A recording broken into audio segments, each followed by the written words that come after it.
안녕하세요. 정기사입니다. 이번 영상에서는 계약 방식 중 한 개죠. 설계, 시공, 일괄, 발주.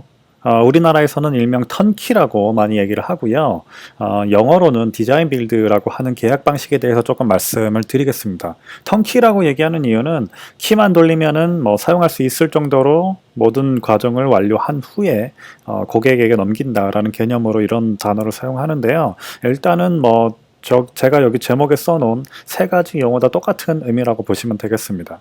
일단 계약 방식을 보실 때는 어떤 식으로 이해를 하시면 되냐면은 이제 건물을 만들고 싶은 사람이 있는 거죠. 개인이 됐던 간에 회사가 됐던 간에 발주자가 있는 거고, 그 발주자가 이 건물을 이제 계획하고 사용하기까지 전문성이 없으니까 그 전문성을 갖고 있는 설계자라든지 설계사무소라든지 시공회사라든지와 계약을 통해서 본인이 원하고자 하는 바를 이루려고 하는 겁니다. 근데 이 계약을 어떻게 가져가느냐에 따라서 이 최종 결과물이 바뀔 수 있는 거죠. 아니면은 그 만들어가는 과정이 조금 다르게 업무가 진행될 수 있는 거죠. 그래서 본인이 바라는 바를 가장 효과적으로 효율적으로 누릴 수 있는 계약 방식을 통해서 건물을 짓는다 라고 보시면 되고요. 지금 이 영상에서 말씀드리려고 하는 방식은 이제 설계, 이제 계획부터 시공까지 이 세 가지 단계를 한 명과 한 회사와 계약을 통해서 전부 다 수행하려고 하는 방식인 겁니다.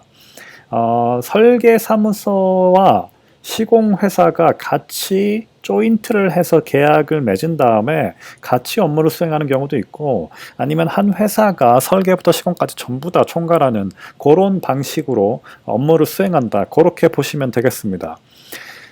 이제 왜 이런 계약 방식을 하느냐, 거기에 대해서 조금 말씀을 드리면, 제가 써놓은 이 세 가지 전부 다는 어떤 거냐면, 이 계획부터 시공까지 특히 설계 기간에 이 설계에 대한 전문성을 갖고 있는 설계사무소, 설계자와 시공에 대한 전문성을 갖고 있는 시공자, 시공회사가 같이 참여를 했을 경우 이 모든 과정이 조금 더 수월하게 이루어질 수 있다는 거죠.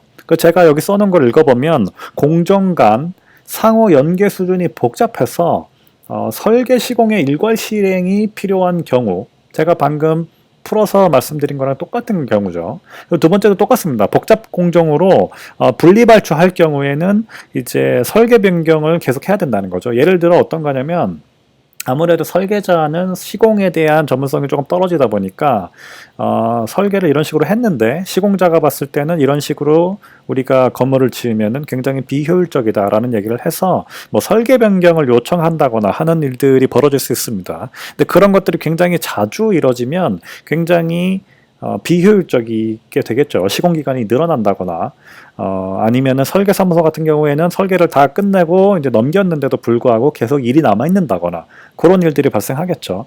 세 번째도 읽어보면 시설물의 성능 확보를 위하여 기자재 공급자가 직접 설계와 시공을 해야 되는 경우, 비슷한 경우라고 보시면 되겠습니다. 네 번째, 공기 단축이 필요한 경우, 이거는 조금 나중에 다음 슬라이드나 다다음 슬라이드에 대해서 말씀을 드릴 때 한 번 더 언급을 하겠고요. 그 다음에 신기술 신공법의 적용으로 경제적인 대안이 활용이 필요한 경우, 요것도 요 다음 슬라이드에서 조금 더 부연 설명을 해드리겠습니다. 그러니까 장단점을 조금 더 보면은 발주자 입장에서는 이제 한 번의 계약으로 이 모든 단계, 시공까지의 관계를 다 이루어낼 수 있기 때문에 조금 더 관리를 하기 편하죠. 예를 들어 설계를 따로 계약을 하고 시공을 따로 계약을 하면은 발주자 입장에서는 이 두 가지 계약을 관리를 해야 되는 거고, 설계와 시공에서 발생할 수 있는 따로 일이 진행됐기 때문에 발생할 수 있는 아까 말씀드린 설계 변경, 그런 것들이 이루어질 수 있는 거죠. 근데 그런 것들을 한 번에 너네가 설계를 잘못해서 시공도 늦어졌다, 이런 식으로 한 번에 뭐라고 할 수 있으니까 이제 위험성이 조금 줄어들 수 있고, 발주자 입장에서, 그리고 관리 업무를 조금 더 줄일 수 있는 거죠. 그리고 이 입찰을 할 때 기술 제한 같은 것들도 요구할 수 있는 겁니다. 시공자가 이런 새로운 기술에 대해서 우리가 설계에도 반영을 하고 시공을 하면 조금 더 빠르게 그리고 효율적으로 성능도 뽑아낼 수 있게끔 우리가 건물을 지을 수 있다. 요런 제안을 하게끔 할 수도 있기 때문에 여기 제가 적어놓은 대로 기술 경쟁을 통한 최적 대안 선정이 되는 거죠. 그래서 앞에서 이제 마지막 이유였죠. 신기술 신공법의 적용으로 경제적 대안의 활용이 필요한 경우가 있다. 이런 것도 발주자 입장에서는 조금 더 유리하게 가져갈 수 있는 부분이다라고 보시면 되겠습니다. 그리고 입찰 및 설계 기간 단축을 통한 사업 기간 단축, 이것도 이제 설계 기간 동안 설계자와 계약을 하는 거, 그리고 시공에 들어가기 위해서 시공자와 계약을 하는 것, 그렇게 두 번의 이 입찰과 낙찰 그리고 업무 수행 이런 단계가 있다고 보면은 한 번만 하기 때문에 이런 기간을 조금 더 단축할 수 있다, 이런 얘기입니다. 근데 이제 단점을 보면은 아무래도 이 모든 과정이 설계부터 시공까지 과정이 이 입찰에 들어오는 회사가 하기 때문에 아무래도 발주자의 설계 참여도가 조금은 떨어질 수 있는 부분이 있는 거고, 그 다음에 이 다음 슬라이드에서 제가 조금 더 말씀드릴 건데, 이 발주 절차가 복잡하다, 그리고 과도한 행정 비용이 우려가 된다라는 얘기가 조금 더 많은 그 준비 사항을 요구하게 되는 경우들이 있는 것 같습니다. 제가 실제로 턴키를 해본 적은 없습니다. 그래서 최대한 공부를 해서 말씀을 드리는 건데, 그런 준비해야 되는 서류를 많이 쓰게끔 하기 때문에 이런 발주 절차가 조금 복잡해지고 과도한 행정 비용이 우려가 된다. 그런 단점이 있는 것 같습니다. 그리고 건설입체 아니면 이제 계약업체라고 제가 적어놨어야 됐는데, 그 입장에서 한번 보면은 아무래도 설계와 시공을 다 같이 하다 보니까 사업비가 조금 더 크겠죠. 그래서 거기서 많이 남길 수 있으면 조금 더 이윤이 남겠죠.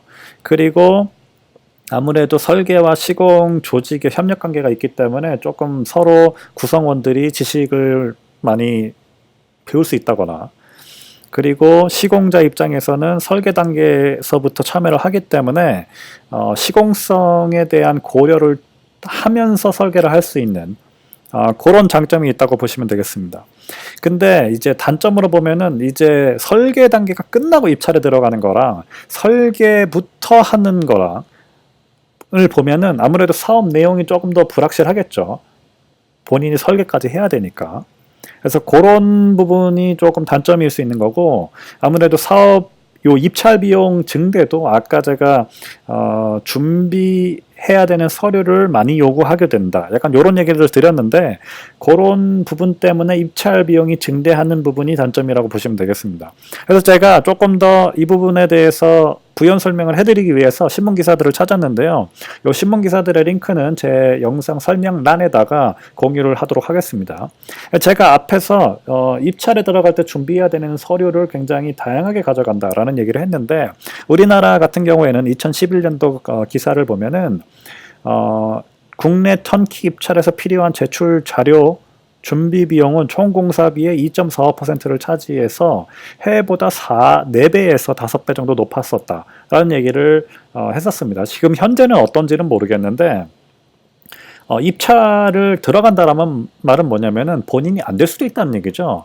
근데 이 총 공사비의 2.45% 굉장히 큰 비용을 들여서 입찰에 들어갔는데도 불구하고 본인이 낙찰이 되지 않으면은 이 금액은 바로 손해를 보는 거죠. 그렇기 때문에 굉장히 건설업체나 이 입찰에 들어가는 회사 입장에서는 굉장히 부담이 됐던 거죠.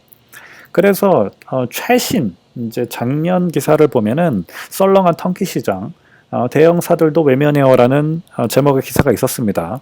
여기서도 아직도 높은 입찰 비용을 얘기를 했고, 약간 비리등이 많이 터졌나 봐요. 아무래도 이 사업비가 크다 보니까 이 턴키 입찰에 들어갈 수 있는 회사들이 조금 더 대형 회사들이 많았고, 그리고 이 입찰 비용에 대한 부담 때문에 약간 입찰 담합 등이 불거져 나온 부분이 있나 봅니다. 그래서 발주 물량이 조금 더 감소한 부분이 있고, 그리고 유찰도 굉장히 많았다라는 내용을 이 신문 기사를 읽어보시면 확인을 할 수 있었고요. 그리고 앞에서 제가 발주자 입장에서는 책임을 한 계약을 통해서 다 얘기를 할 수 있다. 뭐 예를 들어 시공과 설계를 따로 계약을 했을 때 시공자가 설계 탓을 하면은 이제 발주자 입장에서는 이제 설계가 끝난 내용이기 때문에 그 부분에 있어서는 굉장히 설계에 대해서는 시공자한테 뭐라고 할 수는 없는 거거든요. 근데 이 계약 같은 경우는 설계까지 전부 다 뭐라고 할 수 있는 거죠. 그렇기 때문에 발주자 입장에서는 뭐라고 하기 좋은 거예요. 그래서 여기 써 있는 것을 보면은 설계 변경, 민원, 보상까지 모든 책임을 건설사에 떠넘기는 현실이 있다. 그런 부분이 있었습니다. 그리고 이제 요 기사 같은 경우는 턴키 사업에 대한 부정적인 인식을 조금 개선할 필요가 있다라는 취지로 쓰여진 기사였는데요. 이제 건설산업연구원에서 이제 턴키 발주 방식의 성과 평가에 관한 연구 보고서가 나왔나 봅니다. 제가 이 보고서는 읽어보진 않았는데 여기서 보고를 한 내용을 보면은 앞에서 제가 공기 단축에 대해서 말씀을 드린다고 했는데 여기서 이 공기 단축에 대한 효과가 별로 없다. 이 공기 단축에 대한 효과가 뭐냐면 아무래도 입찰부터 낙찰까지 하는 기간을 한 번에 가져갈 수 있고 아무래도 시공성을 포함해서 설계를 할 수 있기 때문에 이 전체적인 부분에 대해 조금 더 유연하게 우리가 건물을 만들 수 있다. 약간 이런 측면이 있는 건데 공기관리 측면의 효과가 미미했다. 평균 공기 증가율이 34%나 돼서 다른 미국에서 하는 디자인 빌드 계약에서 공기 증가율을 비교를 했을 때 우리나라 같은 경우는 굉장히 높았다는 거죠.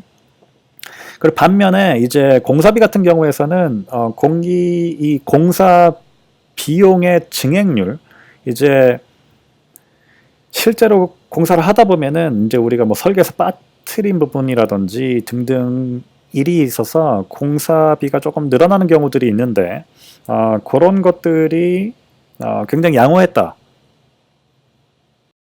이 얘기가 어떤 얘기냐면 시공자가 설계 단계에 참여를 하기 때문에 그런 설계 부분에서 빠뜨릴 수 있는 부분 이런 부분에 대한 보완이 좀 됐다. 약간 그렇게도 해석을 할 수 있을 것 같습니다. 제가 이 영상을 만들기 위해서 참고한 자료들이고요. 이 자료들 전부 다 인터넷으로 찾은 것들입니다.